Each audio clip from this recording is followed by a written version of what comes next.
Hello అందరికీ ఇష్టమైన మునక్కాడ సాంబార్ ఎలా చేసుకోవాలో చూద్దాం. ఇది వేడివేడి అన్నంలోకి చాలా బాగుంటుంది. ముందుగా ఒక కడాయి తీసుకొని దానికి సరిపడినంత ఆయిల్ పోసుకోవాలి.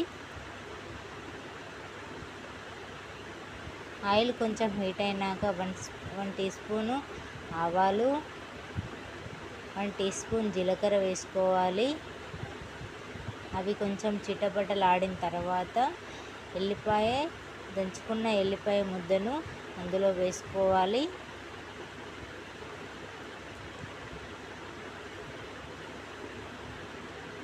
ఆ తర్వాత కొన్ని కట్ చేసి పెట్టుకున్న పచ్చిమిర్చి ముక్కలు వేసుకొని మంచిగా కలుపుకోవాలి.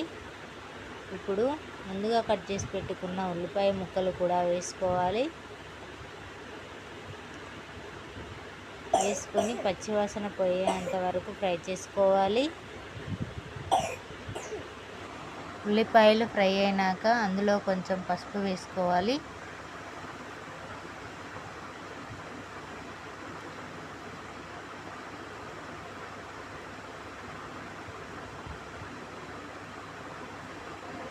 ఇప్పుడు ఇందులో ముందుగా కట్ చేసి పెట్టుకున్న మునక్కాడ ముక్కలు వేసుకోవాలి.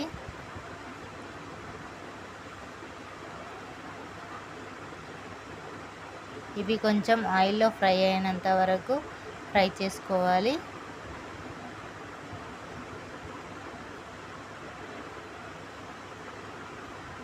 ఇందులోనే కొన్ని వంకాయ ముక్కలు కూడా వేసుకోవాలి.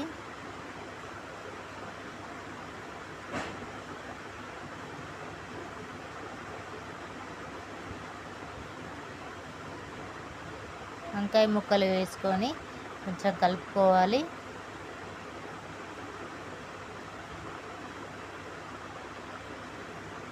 కాసేపు మూత పెట్టుకొని మగ్గనివ్వాలి. అవి వంకాయ ముక్కలు, మునక్కాడ ముక్కలు కొంచెం మగ్గిన తర్వాత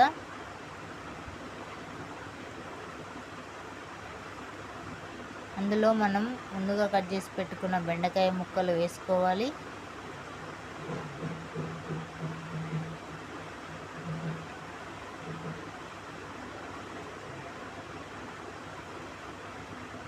బెండకాయ ముక్కలు వేసుకొని మంచిగా కలుపుకోవాలి.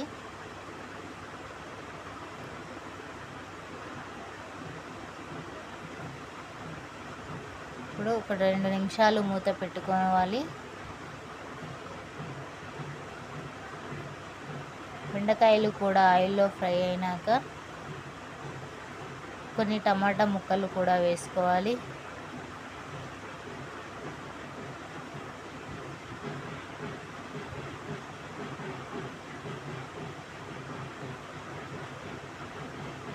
కొంచెం అల్లం వెల్లుల్లి పేస్ట్ కూడా వేసుకోవాలి టేస్ట్ కోసం.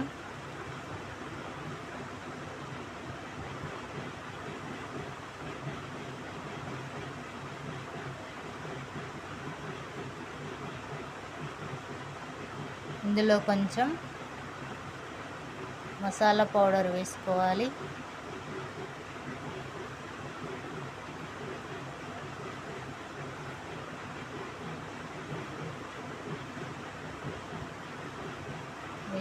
మసాలా పౌడర్ వేసుకొని మంచిగా కలుపుకోవాలి.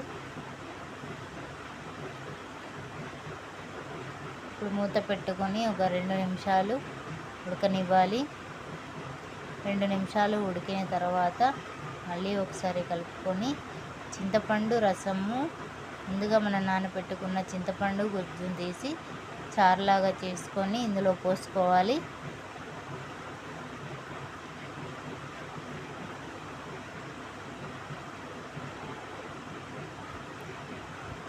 ముందుగా ఉడకపెట్టుకున్న మనము కందిపప్పును వేసుకోవాలి.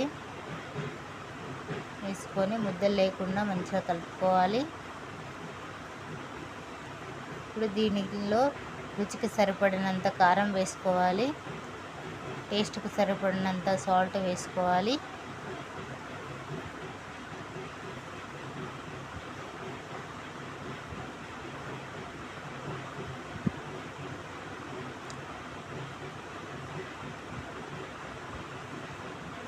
కొంచెం మనము కరివేపాకును వేసుకుంటే చాలా బాగుంటుంది టేస్ట్. కట్టగట్టి అందులో వేసుకోవాలి. ఇది ఇప్పుడు కాసేపు మరిగిన తర్వాత మళ్ళీ ఒకసారి నీట్గా కలుపుకోవాలి.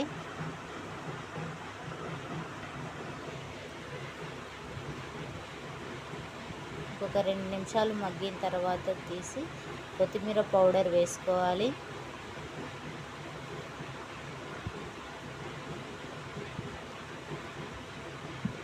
మంచిగా మరగపెట్టుకోవాలి. సాంబార్ ఎంత మరిగితే అంత టేస్టీగా ఉంటుంది.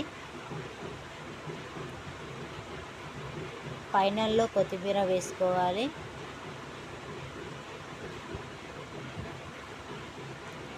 చూడండి ఎంత బాగా వచ్చిందో గ్రేవీ.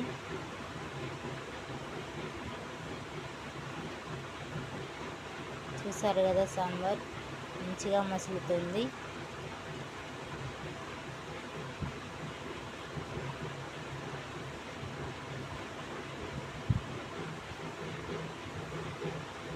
అంతే, సాంబార్ రెడీ.